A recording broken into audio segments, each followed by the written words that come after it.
natural ədədləri yuvarlaqlaşdırmaq üçün belə bir qaydadan istifadə olunur. Yuvarlaqlaşdırılacaq mərtəbəyə barmağımızı qoyuruq. Həmin mərtəbədən sonraki rəqəmlərin yerinə 0 yazılır. Əvvəlkilər olduğu kimi saxlanır. Mərtəbə vahidinin özünün yerinə isə əgər mərtəbə vahidindən sonraki rəqəm 5 və 5-dən yuxarıdırsa, həmin mərtəbə vahidi 1 vahid artırılır, yəni 5 olacaq.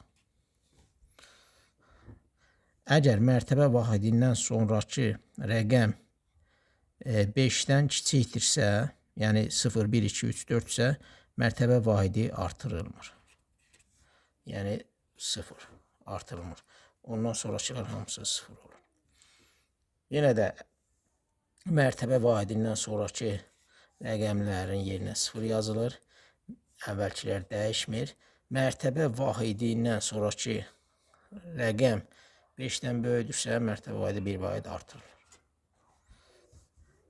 Yenə də mərtəbə vahidindən sonrakıların yerinə 0 yazılır. Əvvəlkilər dəyişməz qalır. Əgər mərtəbə vahidindən sonraki rəqəm 5-dən kiçikdirsə, artırılmır. Əgər mərtəbə vahidindən sonraki rəqəm 5-dən kiçikdirsə, artırılmır. Sonrakılar olduğu kimi yazılır.